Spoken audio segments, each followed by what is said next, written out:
नज़ीर, Yemen पर हमला Israel को बहुत महंगा पड़ा है, क्योंकि उसके बाद यमन के हमले रुके नहीं हैं, बल्कि यमन के हमले अनप्रेसिडेंटेड स्केल के ऊपर तेज हो चुके हैं। और यमन जो है वो दिन में कई मरतबा जब अटैक कर रहा है। इवन ईरान जो है वो दिन में सिर्फ यानी 24 घंटों में सिर्फ एक मरतबा अटैक कर रहा था। वो के ज़ाहिर है कि हुजूम उसका बहुत बड़ा था, वो ज्यादा नंबर्स ऑफ मिसाइल जब फायर कर रहे थे, अलग तर्ज की वो जंग थी। लेकिन यमन के पास ज़ाहिर है कि फिर उतने मिसाइल भी तो नहीं है ईरान के मुकाबले में। तो पहले इस हमले से पहले जो इजराइल ने किया, यमन दिन में 24 आवर्स के अंदर एक मरतबा अटैक कर रहा था, लेकिन अब वो 2 से 3 मरतबा 4 मरतबा जब वो अटैक कर रहा है, यानी उनको अब सांस लेने का मौका नहीं मिल रहा, क्योंकि एक हमले में 2, 3, 4 घंटे तो लग ही जाते हैं। यानी सायरन्स बजे, वो शेल्टर्स में भागे, फिर वो वापस आए, तो ये इतना प्रोसेस होता है। फिर 2 घंटे का वक्फा आया, फिर अटैक हो गया, तो उनको सांस लेने का जो वो मौका इस वक्त नहीं मिल रहा है। कल जो है वो 2 से 3 मरतबा बेन गुरियन एयरपोर्ट जो है वो उनको बंद करना पड़ा है, फ्लाइट जो है वो रोकना पड़ी है 2 से 3 मरतबा।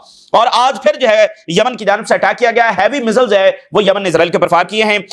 इसके साथ जो यूएई ने अनाउंसमेंट नाज़िम की है कि वो अब्राहम अकॉर्ड को तोड़ सकते हैं, ये एक बहुत बड़ा वाकया है, बहुत बड़ा ये वाकया है। ये पूरी तरह से रीजन का जो चेस बोर्ड है ये बदलने के मुतरादिफ है। ये इस तरह से है कि इजराइल और अमेरिका को हिला देने के मुतरादिफ है। और जब यूएई ये कह रहा है कि हम ये तोड़ देंगे, तो इसका मतलब ये है कि उस दहाने पर बात पहुंच गई है, इसलिए अब ये स्टेटमेंट जारी हो रही है। सूरत हाल उस दर्जे के ऊपर चली गई है। जब से अब्राहम अकॉर्ड हुआ है आज तक कभी ऐसी कोई स्टेटमेंट नहीं आई कि हम अब्राहम अकॉर्ड जब तोड़ देंगे।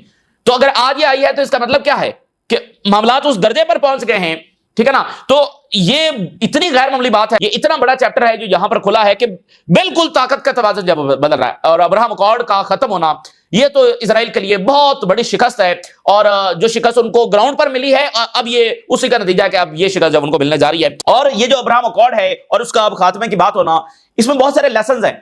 ये ज़ाहिर मामूली वाकया तो नहीं है, क्योंकि अब्राहम अकॉर्ड अरब वर्ल्ड का सबसे बड़ा यूटर्न था, सबसे बड़ा यूटर्न था उनकी फॉरेन पॉलिसी का। कोई एक्सपेक्ट भी नहीं कर सकता था कि अरब आगे चलकर इस तरह से नॉर्मलाइजेशन कर लेंगे, तो ये बहुत बड़ा यूटर्न था उनका। तो अब जब ये खात्मे की बात हो रही है तो इसमें बहुत सारे लेसन भी हैं। मिसाल के तौर पर 1-2 को अगर हम देखें तो अब्राहम अकॉर्ड में फलस्तीनी रियासत की कोई शर्त ही नहीं रखी गई थी। ये उस इशू को बिल्कुल जब वो कॉर्नर करके, साइडलाइन करके ये अकॉर्ड किया गया। इस पूरे अकॉर्ड के अंदर एक लफ्ज भी फलस्तीन का जब वो शामिल नहीं है, ठीक है। तो नतीजा क्या निकला, ठीक है। उन्होंने कहा जी अरब इजरायली नॉर्मलाइजेशन हो जाएगी तो मिडिल ईस्ट में अमन हो जाएगा, सब मसले जब हल हो जाएंगे।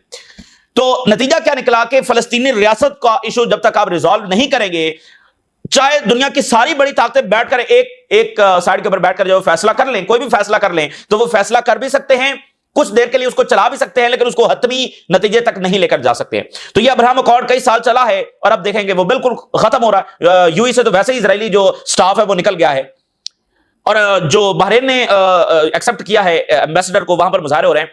तो अकॉर्ड का मकसद नॉर्मलाइजेशन जो है वो ये था कि भाई अमन होगा, तो अमन तो नहीं हुआ, तो अब्राहम अकॉर्ड फायर हो गया। और आज ये ममालिक जब स्टेटमेंट जारी कर रहे हैं, तो पहला लेसन क्या मिला कि अगर फलस्तीनी रियासत नहीं है, चाहे सारे रीजन के मुल्क बैठ जाएं, चाहे अमेरिका बैठ जाए, चाहे मशरिक और मगरिब बैठ जाए, फलस्तीनी इशू को रिजॉल्व किए बगैर ये कोई भी चीज है वो आगे नहीं बढ़ा सकते हैं, वो सोल्यूशन की तरफ नहीं जा सकती है।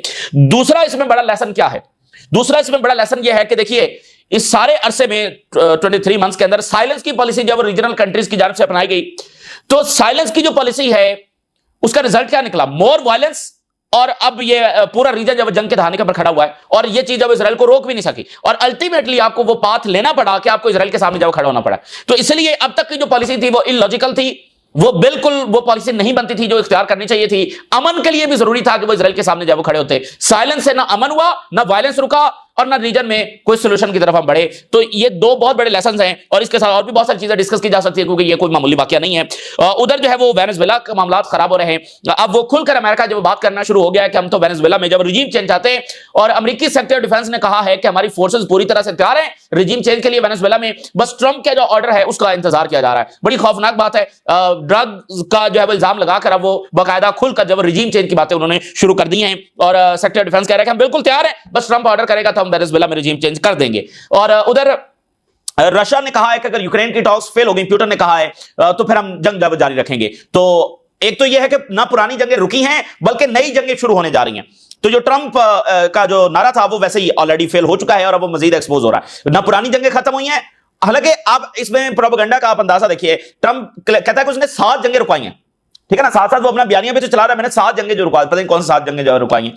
तो जो असल जंगें रुकवानी थी वो तो नहीं रुकी, बल्कि नई जंगें जो है वो शुरू कर रहा है। और जो ईरान की जंग है वो भी ट्रंप के खाते में है। अच्छा, अगर यमन की हेडलाइंस आपके सामने रखें तो यमन ने जनाब अली जुल्फिकार मिसाइल जो है वो लॉन्च किए हैं और बेन गोरियन एयरपोर्ट को वो कह रहे हैं कि हमने निशाना बनाया है। और यमनी आर्म्ड फोर्सेस लॉन्च किया ballistic missile at Ben Gurion airport. और अटैक जो है वो अभी इब्तदाई हमारी रिटेलिएशन है, जो इजराइल ने अटैक किया, ये सारे हमले अभी तक इब्तदाई रिटेलिएशन का जो हिस्सा है, अभी इससे और बड़े हमले हमने करने हैं। और Israeli and US attempts to intercept failed, अमेरिकी एयर डिफेंस भी वो कह रहे हैं कि फेल हुआ है और इस तरह अमेरिका जो है वो अपनी इक्विपमेंट को बहुत ज्यादा जो वो एक्सपोज कर रहा है। अब आप देखें ना, जो चाइना में उन्होंने लेटेस्ट टेक्नोलॉजी दिखाई है, लेटेस्ट टेक्नोलॉजी जो अभी तक दुनिया ने देखी नहीं थी, उसमें एयर डिफेंस आगे पीछे बहुत सारे नए मिसाइल्स और सीरीज और पता नहीं क्या कुछ उन्होंने दिखा दिया है।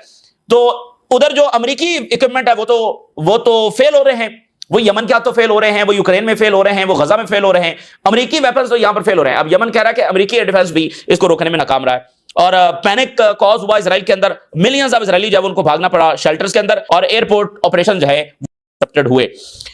तो यमन के हमले जारी हैं और दिन में कई कई मरतबा जो जारी हैं। अच्छा, उधर जो है वो गजा में शदीद तरीन लड़ाई रिपोर्ट की जा रही है, जो जैतून का इलाका है उसमें मजीद इजरायली फौजियों की हलाकतें और डिस्ट्रक्शंस हुई हैं। Resistance fighters inflict losses on Israeli forces in Al Zeitoun, यहां पर जनाब अली इजरायली सोल्जर्स और व्हीकल्स को जब निशाना बनाया गया है, एंटी आर्मर शेल्स इस्तेमाल किए गए हैं, गाइडेड मिसाइल जब इस्तेमाल किए गए हैं to repel the Israeli incursion, जो इजरायली फौजें अंदर आ रही हैं उनके साथ भरपूर लड़ाई हुई है और वो कह रहे हैं कि हमने शदीद उनको नुकसान पहुंचाया और गाड़ियां और ये वो बहुत सारी तबाही उनकी हुई है। और इजरायली आर्मी ये रिपोर्ट कर रही है कि पिछले कुछ हफ्तों के अंदर दर्जनों उनके हैवी बुलडोजर जो है वो एंटी आर्मर मिसाइल्स की वजह से तबाह हुए हैं। ठीक है ना, ये इजरायली आर्मी जो वो कंफर्म कर रही है। अच्छा, तो ये एक सूरत हाल होगी, यानी गजा में कल इजरायली आर्मी चीफ ने अनाउंस कर दिया था कि हमारा ऑपरेशन जो है वो शुरू हो चुका है, तो भरपूर लड़ाई वहां पर हो रही है। अच्छा, इसी दरमियान जो है वो वेस्ट बैंक की जो सूरत हाल है वो बड़ी डेंजरस है, कई महीनों से हम देख रहे हैं कि वो डेंजरस सूरत हाल है, लेकिन अब उसमें एक नया इजाफा हुआ है। इजरायली जो है उन्होंने बैंकों के ऊपर छापे मारे और एक्सचेंज ऑफिसेज और सारा, तो वो वेस्ट बैंक की पूरी इकोनॉमी को कोलैप्स की तरफ लेकर जा रहे हैं, क्योंकि फलस्तीनियों को डिस्प्लेस करने के लिए, यानी उनकी जो पूरा एक निजाम जिंदगी है उसको पहले डिस्ट्रॉय करना जरूरी है, तो इकोनॉमी को पहले डिस्ट्रॉय करना जरूरी है। तो अमेरिकी जो एम्बेसडर इजराइल में है उसने खुद आज ये बयान जारी कर दिया है कि वेस्ट बैंक के अंदर एस्केलेशन मुतवक्के है और अचानक इकोनॉमिक कोलैप्स वेस्ट बैंक में हो सकता है, और उसने कहा कि इसके बड़े खतरनाक नतीजे निकलेंगे। US ambassador to Israel, if the Palestinian economy collapse completely this will not be a winning deal for anyone, और उसने कहा कि ये जो सारी सूरत हाल वेस्ट बैंक के अंदर पैदा हो रही है इससे एक बड़ी एस्केलेशन हो सकती है। तो वेस्ट बैंक भी पैरेलल, यानी कि वहां पर एस्केलेशन हो रही है। अच्छा, इजराइल के अंदर कुछ बहुत ही अनयूजुअल हुआ है, वेरी वेरी अनयूजुअल। एक लड़ाई डिवीजन ये तो कंफर्म हो चुकी है कि वहां पर है, एक सूरत की खाना जंगी तो वहां पर है। अब उस खाना जंगी में एक नया इजाफा हुआ है, सबसे वायलेंट प्रोटेस्ट जो है वो वहां पर हुए हैं और खासकर यरूशलेम के अंदर हुए हैं, बहुत ही वायलेंट प्रोटेस्ट हुए हैं और उन्होंने कारें जला दी हैं, घर वहां पर जला दिए हैं, फलस्तीनियों के नहीं अपने, यानी वो जो प्रोटेस्ट के दरमियान। और बहुत सारे जो उन्होंने कार्स लाकर सैकड़ों की तादाद में, दर्जनों की तादाद में जनाब अली जो कनीसेट है, जो उनकी पार्लियामेंट है, उसके सामने लाकर उसको पूरी तरह से ब्लॉक कर दिया, बड़े वायलेंट लेवल के। और फिर नेतन्याहू के घर के बाहर जब वो आग लगाई गई, तो protester block the entrance of the Knesset with their cars demanding an agreement to stop the war. और इजरायली ऑपोजिशन लीडर कह रहा है कि I condemn the burning of cars in the Jerusalem. और 13 प्रोटेस्टर को वो चढ़ गए थे नेशनल लाइब्रेरी इन यरूशलेम के अंदर सीज फायर डिमांड करने के लिए, उनको जो है वो अरेस्ट किया गया। यानी इस सतह के वायलेंट, कोई उधर चढ़ा हुआ है, कोई कारों को आग लगा रहा है, कोई नेतन्याहू के घर के बाहर आग लगा रहा है, कोई पार्लियामेंट को जब उसने कारों के साथ जब उसका रास्ता ही बंद कर दिया है। एक वायलेंस जब वो इजराइल के अंदर बढ़ा है। और ये जो गजा के अंदर नया अग्रेशन शुरू करने जा रहे हैं, इसके लिए तो बड़ा लंबा, यानी ये काफी महीने और साल ये चलेगा और फिर बाकी फ्रंट्स खुल जाएंगे। तो यहां पर तो एक परमानेंट वॉर है। और जो पिछली इंतजामिया थी उसने, यानी ब्लिंकन ने खुद नेतन्याहू को कहा था कि जो कुछ गजा में जो तुम्हारी पॉलिसी है उसके अंदर में अगले 10 साल जंग ही रहेगी, ठीक है ना। तो ये बात भी हुई है। तो इसलिए यहां पर तो लंबी जंगें हैं, लेकिन इनसाइड द इजराइल और यूरोप में और अमेरिका में जो तब्दीली आ रही है, क्या वो इतने साल बर्दाश्त कर सकती है। साथ ही खबर यह है कि जर्मनी, जो कि सपोर्टर तो है इजराइल का बहुत बड़ा अभी तक है, लेकिन उसने जो पार्शियल बैन लगाया है इजराइल के ऊपर, उसके नतीजे में इजराइल को बड़ा नुकसान हो रहा है।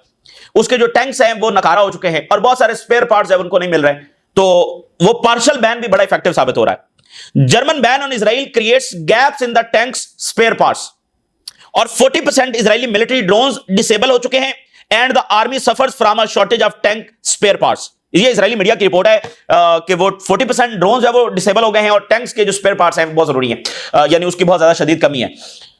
अब स्पेयर पार्ट्स जरूरी क्यों है? वो इसलिए कि जो रेजिस्टेंस के हमले होते हैं उसमें जरूरी नहीं कि एक टैंक जो वो पूरी तरह से तबाह हो जाए। कुछ हमले ऐसे होते हैं कि जिसमें टैंक जो है वो टेम्परेरीली डैमेज किया जाता है, उसकी वो आगे चल नहीं सकता, वो वहीं पर खड़ा हो जाता है, यानी वो डैमेज हो जाता है, उसका एक हिस्सा जो डैमेज कर दिया जाता है। कभी कहीं यानी उनके पास अगर इतना इफेक्टिव वेपन नहीं है तो वो सिर्फ टैंक को डैमेज करेंगे और वो टैंक बस वहीं पर, यानी रिपेयर की जरूरत फिर उसको पड़ती है। तो रिपेयर के लिए चाहिए स्पेयर पार्ट्स। तो अगर स्पेयर पार्ट्स नहीं है तो वो टैंक वहीं पर खड़े हुए हैं, वो नकारा है, वो किसी काम के नहीं है। ठीक है, तो इसलिए वो फिर जो रेजिस्टेंस के छोटे हमले हैं जिसमें सिर्फ टैंक्स डैमेज होते हैं, वो भी अब नकारा हो रहे हैं। तो ये तो है मामूली सा बैन जर्मनी ने लगाया। अगर यूरोपियंस जो है वो इफेक्टिव सैंक्शंस लगा दें तो ये इजराइल वैसे ही कोलैप्स हो जाएगा। ये तो बात अब बिल्कुल तय है कि अगर देखे ना, जो सैंक्शंस ईरान के ऊपर लगी हुई हैं, यानी ईरानियंस जो है वो वहां पर बैंक अकाउंट नहीं जाकर खोल सकते, वहां पर उनके इंस्टीट्यूशंस के साथ जो है वो बिजनेस नहीं कर सकते। तो अगर इस तरह की 2-4 सैंक्शंस इजराइल के ऊपर लग गई, जब इजरायलियों को ये पता चला कि हम वहां पर जाकर बैंक अकाउंट्स नहीं खोल सकते और बिजनेस नहीं कर सकते, तो ये तो 10 दिन नहीं गुजार सकते। ठीक है ना, ये 10 दिन नहीं गुजार सकते। इसलिए यूरोप ये जो आगे पीछे और दाएं बाएं निकल जाता है ना, सैंक्शन लगाने से अवॉइड कर रहा है, तो उसको पता है कि जिस दिन सैंक्शन लग गई इनका वैसे बेड़ा गर्क हो जाना, ये वैसे कोलैप्स हो जाएंगे। तो अब ये पार्शियल बैन कर दिए में उनकी ये हालत हुई पड़ी है।